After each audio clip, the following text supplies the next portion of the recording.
Hello mga besh! Kung hindi ka pa nakasubscribe sa channel ko, please pinutin mo na yung red button dyan sa may baba. Salamat besh! So for today's video, tuturuan ko kayo kung paano maglagay ng end screen sa video na i-upload nyo pa lang sa YouTube. Kung gusto mo naman malaman kung paano gumawa ng outro gamit ang intro maker app, nasa description box sa baba ang link. Bale, magkadugtong lang sila nitong video na ito. So, without further ado, let's begin.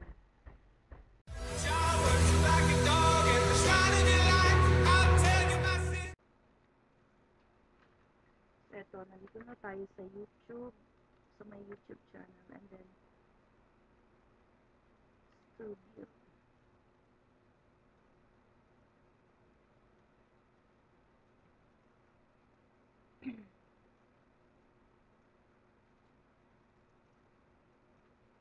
So, create,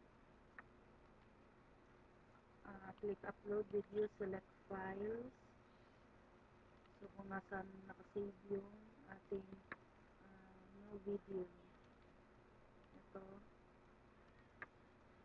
Ayan. So, maghintay tayo ng ilang sandali. Babalik tayo para sa last part, which is yung pag-add ng end screen. Diba? Kung beginner ka pa lang, pwede mo din to gawin. Kasi yung iba, ang ginagamit nila sa paggawa ng end screen is yung PixArt. So, para sa convenience ko, ito muna yung para sa akin kasi easy lang siya, wala ka nang ibang babaguhin, wala nang madaming edit. Or easy lang na access kung kailangan mo talaga. Kasi ang importante naman dun is yung ma-feature yung uh, nag-upload na siya, ma-feature yung other videos mo sa channel mo. And of course, para makakatch ng madaming views. Ito, so 1% pa lang. So let's wait and i-continue lang natin later.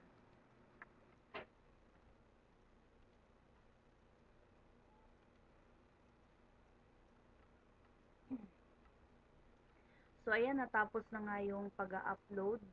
Dito na tayo sa may video elements. So meron ito na set na natin, meron ng thumbnail, and then na-set na rin yung playlist niya, and then no, it's not made for kids, and then more options. So, may video contains paid promotion. So, wala yan. Yung sa tags, pwedeng mamaya ko na lang lagyan. Yung tags, hindi ko sure kung nakakatulong ba, pero ako nilalagyan ko talaga ng maraming tags. Yung possible na pwedeng maging title niya or pwedeng maging search or keywords nila ng mga nagsisearch. And then, next is recording date. Pwede din lagyan ng sa pets and animals.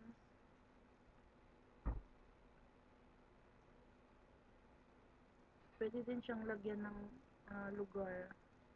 Place, saan ba yun? Mm-hmm.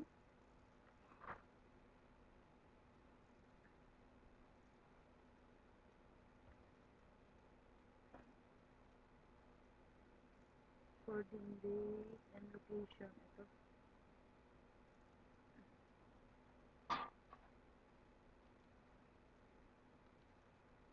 Location, search.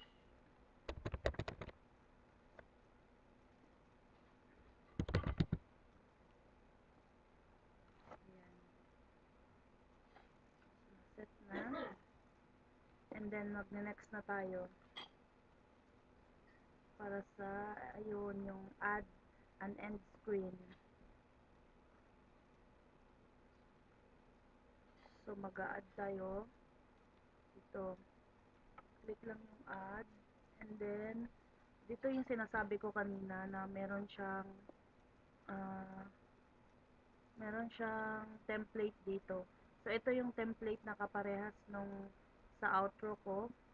So, i-click natin to. Click. Then, dito tignan nyo sa time. Kasi iba-iba kasi to depende sa ginagamit mong editing tools.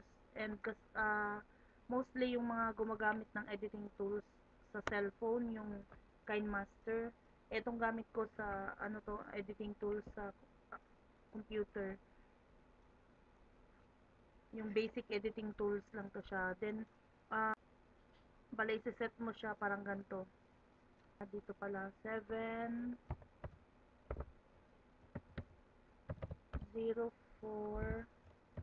and then 18. So, ito dito na.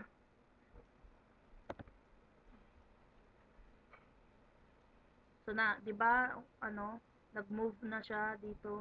So, next naman yung isa yung random video kasi ito yung previous. So, okay na yung isa. Dito na tayo sa pangalawa. O, dito ay na siya. So, ang time is ganun din. 7:04:18.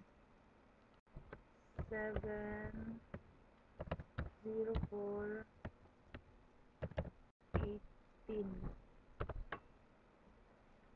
So, ayun, magkapantay na sila and dapat dito talaga yun sa yung parang start nung outro. So, tignan natin. At saka nga pala, ay wait lang, wait. Hindi pala dito. Dapat dito pala sa may kung saan lumabas mismo ah kung saan lumabas mismo yung ganito niya, yung window. So, nandito. So, dapat dito pala na time. So, 7:07:27. 7:07:27. So, yan yung time. So, doon siya dapat lalabas. I think it's 28.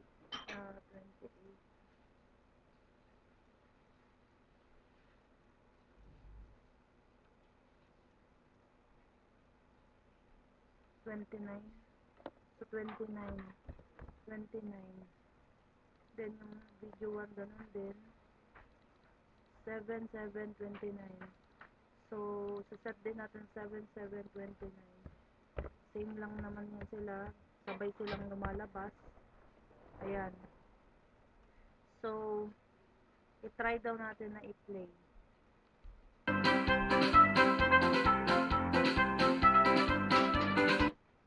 So, kung napansin nyo, hindi pa siya nakapantay doon. Isa pa. Dito natin simulang i-play.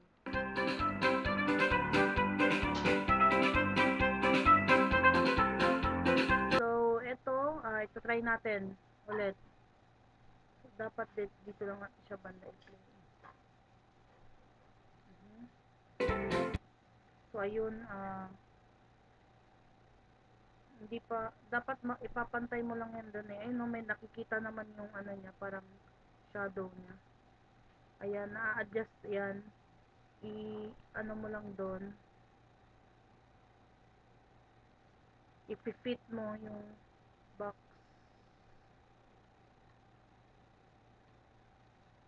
So, dapat maging pantay sila. Sila pantay. Ayan. Meron namang grid lines. Ayun. So, malalaman mo kung pantay lang sila. Pantay na. Try daw natin.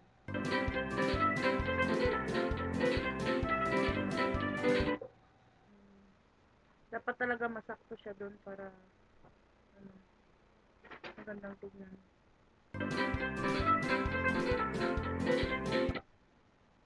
Ito talaga yung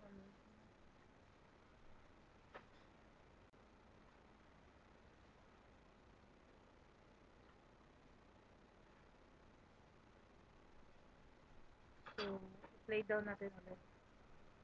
So, dito siya ilalagay ha. Dito sa, pag yung palabas na yung, bali dito, yung bago lumabas yung dalawang box. ilaw.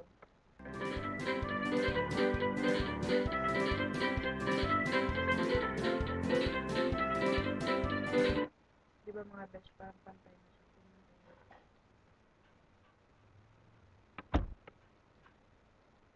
Pero alam ko lalabas yung grid line kapag ano eh, pantay sila.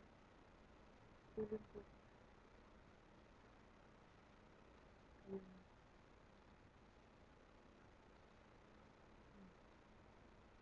So, lumalabas yung grid lines kapag pantay.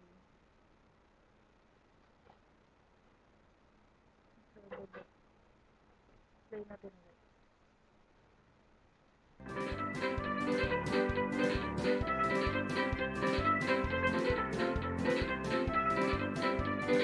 So, ayun mga besh, nasakto na siya.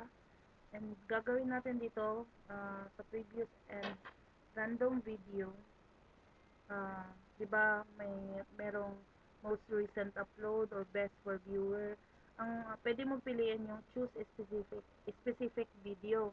So, ikaw ang mamimili kung anong alin dun sa mga videos mo yung ilalagay mo.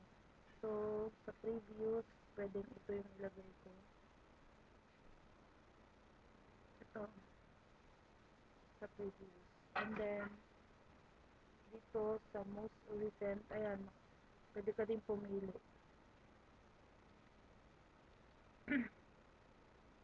At choose it pala. Ito, click mo yung choose and then, so ito yung part ko. Ayan. So, meron na. May video na. So, again, play na lang natin. Dito lang ako nag-play sa may ano yan. Sa may outro lang.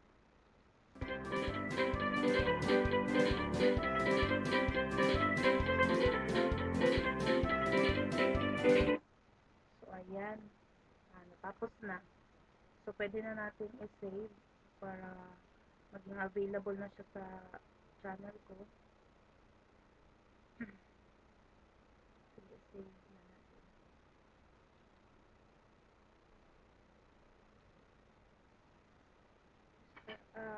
Sabi niya, di ma-save kasi element must be visible for at least 5 seconds. So, ano yung naging problem? So, 7:7. Dapat 29 pala. 29 sayang.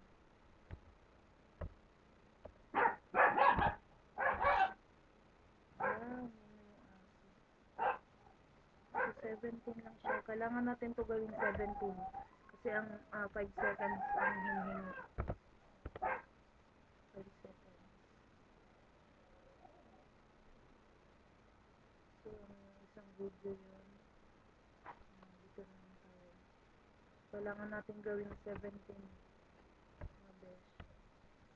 Dahil hindi siya makisave. So, ganun yun ha. Kapag nakita nyo yung doon, sabi niya elements, dapat may nakalagay naman yung kanina yung nakita nyo.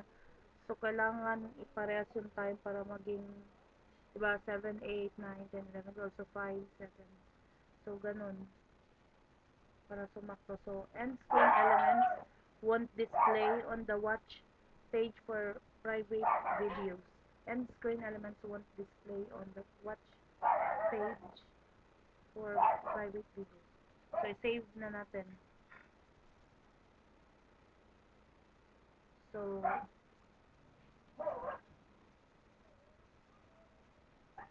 ganun lang yung paglalagay ng end screen mga besh. I hope nakatulong ako sa inyo and I hope na naintindihan nyo at clear yung pagdi-deliver ko ng instruction, step by step instruction. So mga besh, kung sa tingin nyo nakatulong sa inyo yung tutorial ko, please like, share, and subscribe. So, kita-kita tayo ulit sa next na tutorial ko. Bye!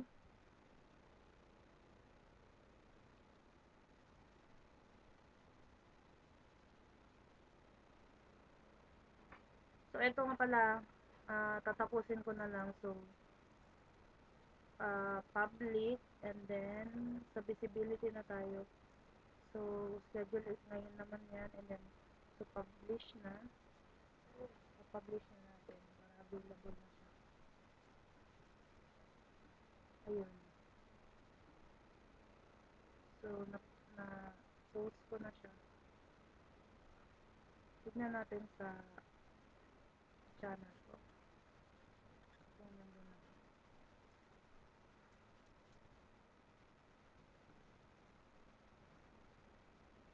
So, dito tignan lang natin. Nasa last part yun eh.